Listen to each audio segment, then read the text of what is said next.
All right, guys, we are back in my garage for another video, and today we're going to be talking about all the different intake manifolds I've tested on my B58. I'm going to try to compare them with data and hopefully answer all the questions that you guys have about the different intake manifold options that are out there. I've been testing these for the past several years with various different turbo setups and supporting mods, so I think I have a pretty good understanding of how they perform and how I would rank them up. And I can also help give you guys some information on what you should be looking for to make sure an intake manifold upgrade can meet your needs. So let's go ahead and talk about that, and hopefully you guys find this video useful.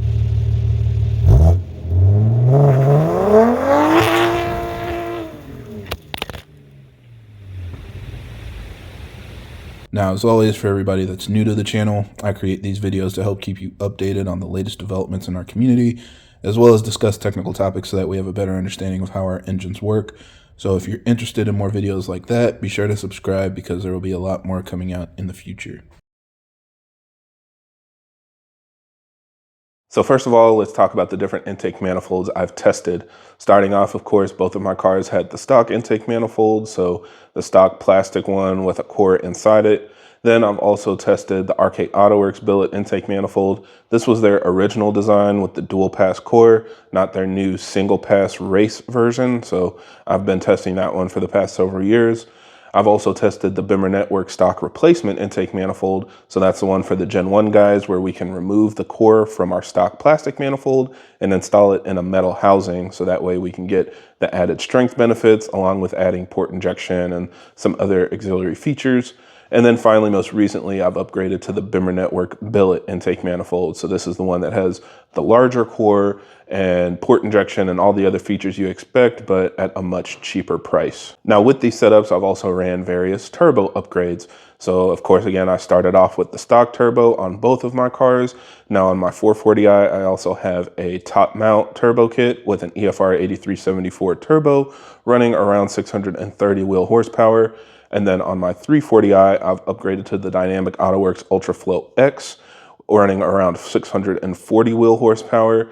Again, running port injection with full E85. So both of these cars are about the same horsepower, different turbo setups. One's a full frame and one's a hybrid, but otherwise the setups are very similar. Then as far as supporting mods go, both of my cars have a CSF heat exchanger. So that's a larger heat exchanger in the front of the car to help cool down the coolant that's coming out of your intercooler. I also run water with water wetter in both of my cars in the summer. In the winter, I still add coolant because, kind of like the name suggests, it's antifreeze, so it will prevent the water from freezing when temps get cold enough. So that is really important just for the safety of your system. But I found that since it is a low temp circuit, it typically doesn't get hot enough for the water to boil. So it's not really that important to run antifreeze in the summer. And with water wetter, it gives you even better benefits. So just by using water, it helps it perform as well as it can. And then the last thing is I have done a bleeder delete on both of my cars. And the bleeder on Gen 1 cars is that little hose on top of the intake manifold that runs coolant back to your intercooler tank. And the reason why I do that is because if you look at the diagram for how our cooling system works, that bleeder actually pushes hot intercooler coolant right back to the reservoir without running it through the heat exchanger. So there's a chance that you could basically be pumping hot water back into your intercooler without it getting cooled down first. So I deleted that on both of my cars. It kind of replicates the design of the Gen 2 B58s that don't have a bleeder from the factory. And then I just used this OEM plug to cap off the intercooler reservoir so I don't have any leaks or anything. Now keep in mind, overall, this only really reduced my temps by a couple degrees. But since they're relatively cheap, you know, like the cap on the reservoir was a couple bucks, water wetters maybe like 10 or 15 bucks. So I felt like that was worth the investment. So do whatever you're comfortable with. You can definitely keep it as stock and factory as you want, but this was something that I did just to take it a little bit further. So after testing all of these setups, I've learned a couple different things about what's actually important, and this is some of the data that I'm going to share. The first one, which I guess I don't actually have data on, but I just want everybody to understand that IATs are only a part of the picture. Kind of like asking somebody how much boost they're running only tells you a little bit of the story. You really need to know things like fuel, timing, how much the car weighs. All of that plays into how a car performs. And IATs are very much the same way. If hotter air comes into the combustion chamber, yes, you're going to have a higher risk of knock and potentially causing damage. but really you're worried about the combustion temps. You want to know the temperature inside the combustion chamber when your spark plug fires to understand if it's going to be safe. If you run higher quality fuels like E85 or add methanol, then that is going to lower your combustion temps. So even if your IATs are higher, it can keep things safe and avoid knock and avoid timing corrections and the things that we're trying to avoid. So just keep that in mind. You know, our cars can handle higher IATs than a lot of people realize, simply because most of us are running higher quality fuels. But yes, if you're only running pump gas, 91 or 93 octane, then it is much more critical to keep those temps down. Another thing is to just consider ambient conditions. And this is important because ambient conditions are going to be your bottleneck. I've had some of you guys reach out to me and say, you know, your IATs are 120 or something like that. So will an upgraded intercooler help reduce your temperatures? But if I ask you what your conditions are like, you might tell me, well, I live in Florida and it's 100 degrees outside. And so in those cases, you're not really going to be able to do a lot. That ambient temperature is going to be your starting point, and everything that you experience is going to be above that ambient temperature. The ambient air is what's cooling your coolant, so there's no way for it to cool it below ambient. So hopefully that makes sense. You know, if it's 100 degrees outside, your IATs are going to start at 100, and when you do a pull, it's going to go up from there. So especially in the summer when it's really hot, I don't really beat on my car during the day. I might do a pull here and there, but it's definitely not the kind of conditions where you want to do a bunch of racing, because that's where it's going to be, you know, at the most risk. I know some of you have also shared, oh, well, so-and-so said this intake manifold can cool temps below ambient, when in reality, what's typically happening is those people are using an ice tank. The way an ice tank works is you have a separate water reservoir that's dedicated for your intercooler circuit, and in that reservoir, you add ice. So now your water is below ambient conditions, and you're not worried about the ambient air cooling it down.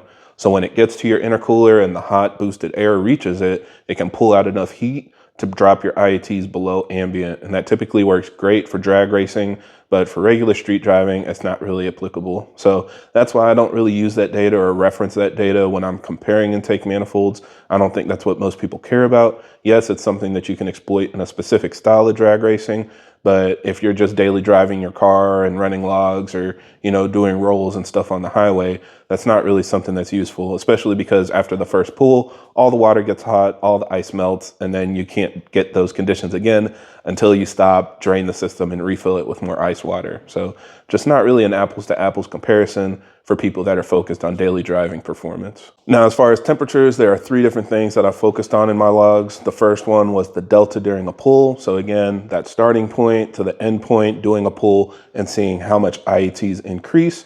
They're naturally going to increase because as you create boost, you create heat. And usually your incoming air is over 200 or 250 degrees. And that small intercooler core that we see in our intake manifold has to cool it down to hopefully around, you know, 70 to 100 degrees. Now, in my opinion, regardless of the intercooler you're using, I think that just shows how incredibly efficient an air-to-water intercooler is, because in that tiny space, in that tiny gap of time, it's reducing air temperatures by over 150 degrees. But that's what we're paying attention to. So through the pool, we want to see how much the IATs increase. The other thing is how much the IATs are above the ambient temperature. So again, if you're at 100 degrees, it's going to have a different peak IAT compared to doing a pull at 70 degrees or 50 degrees.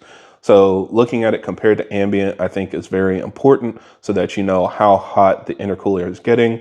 The last thing is what I like to call an equilibrium temperature. And this is something that we just don't talk about simply because most people post a log of their pulls and that's it. But after your pull, the IATs have to recover. It comes down to a certain temperature, but it's going to be elevated still. And that's something that I think an intercooler can affect, because if you have more coolant in your system, then you're going to have a higher equilibrium temperature, and that's going to be the starting point for your next pull. This is also especially important for those of you that are drag racing, because after you do a hot lap and you park your car, it's going to get really hot. You're going to have your hood up and doing everything you can, but no matter what, it seems to get really hot. And then that's going to determine your starting point for the next run that you do at the drag strip. And I see this as even worse with metal intake manifolds. If you park your car at a grocery store and come back outside, it's just been cooking under the hood. And that's like a really big limiting factor that I've seen. All of my metal intake manifolds have really high temperatures after they've been parked for a short period of time. So again, just something else to consider anytime you're doing a pull, running a log, trying to set up a race. These are all conditions that you want to think about to make sure you have the best opportunity to get your best performance. All right, so let's go into the data. And like I said, I've tested a lot of different manifolds with a lot of different turbos. So I'm going to try to share every condition and every setup that I've done to give you guys an idea of what you might expect. Now, the first one I just want to cover because I think it's important and a lot of people don't run their cars or log their car stock, but I did. So when I logged my car stock, my delta in IATs was 0 degrees, literally 0. And keep in mind, this was only 10 PSI of boost, so not a lot of boost, but the car in stock form is extremely efficient. I think it's very underrated. You can beat on your car for a whole track day. I did and have no IAT issues. What I typically see when I first do a pull is that IATs drop a little bit. And I've seen a couple of reasons for this. One is, you kind of get a surge of cool coolant going through the intercooler. And so that helps reduce your IATs. I've also heard that the increased airflow blowing over your temperature sensor cools it down, so it just drops your IATs based on the temps of the sensor dropping. But typically that's what I see in a stock log. It'll drop a little bit and then come back up a little bit and stay at the ambient temperature or, the starting intake temp. So very efficient in stock form for sure. Now, next we have a tuned stock turbo. So looking at around 16 PSI with a stock intake manifold and stock turbo, I saw a delta of IATs around 7 degrees. So not very much. If it started out at 7 degrees, at the peak of your pull, it was around 77 degrees. So yeah, I think that's good overall as well. Again, our cars can handle a lot of heat, especially if you're running like an E30 or E40 mix on your stock turbo. It worked great. So this is kind of like a stage 1 or stage 2 tune, running, medium boost, nothing crazy at 16 PSI. That's kind of what you get. Now, I don't have a lot of logs pushing higher boost on the stock turbo just because on Gen 1 we can't push it as hard, but I do have logs on my custom tune. Now at this point I was running E85, I had my cams and stuff like that, so it's a little bit different from what you might experience on like a higher powered off-the-shelf map or a custom tune. But anyway, so using the stock turbo at this point, I had the Bimmer Network stock replacement intake manifold and I was pushing around 23 PSI. And I have various logs and usually the delta was around 15 degrees. So definitely making up more heat due to the extra boost. But I think the bigger picture is the max temperatures that I saw. I saw up to 40 degrees over ambient. And this is kind of what I was talking about with the metal intake manifolds, because a lot of times I don't start my car and drive it and go immediately run logs. I might run logs after I've been parked for a while at the end of my work day or after I've run to the store and things like that. And so, that kind of elevates your starting temperature and then increases your peak temperature. Now, I've seen it as low as around 30 degrees, but 41 was the max that I saw. So if it was a 70-degree day, you might see a peak IAT of around 110 degrees. So very hot, not really the best from a cooling standpoint, but it still was fine for most scenarios. I still tracked it like that and it was okay. Now after that, let's move on to our upgraded turbos. So with my Doc Race top mount turbo kit, I did actually do some testing with the stock intake manifold before I upgraded to the RK manifold. So with the stock intake manifold and my top mount turbo, I saw an increase of IATs around 18 to 20 degrees during a pull. And the peak IATs I saw were around 38 degrees above ambient. So usually it was the low 30s, but 38 was the highest that I saw. Then once I upgraded to the RK AutoWorks intake manifold, I saw that delta in IATs drop to around 7 to 10 degrees. So basically cut it in half. And then I saw the peak IATs around 26 to 30 degrees. So that's where it was typically now getting below 30 degrees for most of my pulls. I have seen some that were a little bit higher, but again, that's usually when the car was sitting and baking after I parked it at a grocery store or whatever before I got a chance to run logs. Or maybe, you park and fill up your car with gas and then go run logs. Any scenario like that, it makes the IATs really crazy high. Then the last setup is my Dynamic AutoWorks Ultra Flow. So I tested this with both the Bimmer Network stock replacement manifold and the new Bimmer Network billet intake manifold. And I saw similar results. So with the Bimmer Network stock manifold, I saw a rise of around 20 to 22 degrees. Again, the peak IATs that I saw were around 40 degrees over ambient. So that intercooler just runs really hot sometimes. And then when I dropped to the Bimmer Network billet intake manifold, I saw also around 20 degrees of delta, but at this point the temps were much cooler. So my actual peak IAT was around 31 degrees. So I haven't gotten a lot of chances to test this billet intake manifold with the same temperatures that I saw over the summer, simply because things are getting cooler. But I did also take this to the track on my last track day. And again, for 20-minute sessions, I had no issues with IATs. So I think there's definitely more testing to be done when temperatures are more similar. What you'll typically see is if you start at a cooler temperature, like 40 or 50 degrees, the delta will be higher just because the temperature coming out of your turbo is going to be the same. But yeah, time will tell as I get more data. So now let's look at my ranking. So I think the bottom one, the one that I would probably run the least, is the Bimmer Network stock replacement manifold. And it's not because it's a bad intake manifold, but I think that it just performs the worst from the ones that I showed. The metal casing does have a tendency to heat soak when you're parked, and it just has the smallest core. I mean, it's the same size as stock, but with the metal casing, it kind of exacerbates the heat soak. The main benefit here is that you're able to add port injection with a metal manifold at a much cheaper price.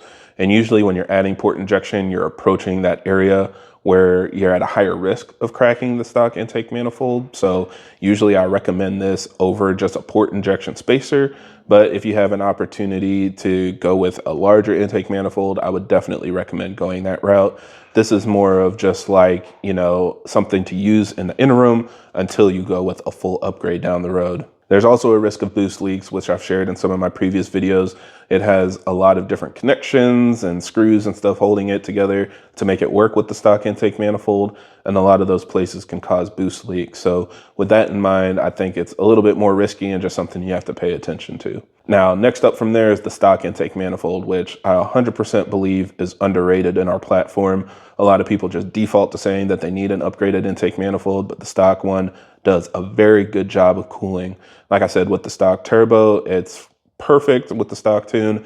And as you begin pushing the stock turbo, it still works really well. I think the plastic casing is just the biggest risk. People don't want to, have an issue with cracking it and having boost leaks and stuff like that. So that's why you might move to a metal manifold. But it recovers temperatures faster than the metal intake manifolds, and it also avoids heat soak a lot better than the metal intake manifold. So in my opinion, if you can stay with it as long as possible, that's generally my recommendation. But once you start pushing, 600, 650, 700 plus horsepower, then it's probably a good idea to upgrade to a metal version. Now, the next one from there is the Bimmer Network billet intake manifold. And the reason why this is second is simply because it does a great job of cooling, but it still has a lot of extra connections and stuff to make it work. The one that I had the problem with was primarily the fuel system. The injectors don't really clip in very well. Like this style of injector, at least for me, was very annoying to deal with. Once I got everything sorted and I got the clamps and stuff tightened properly, it was fine. But even at my track day, I was running into fuel leaks that I had to kind of fix in a pinch. And so that's just something to consider. You definitely want to set it up, do some test drives and make sure everything is good, run it through some heat cycles, and then you should have no issues after that.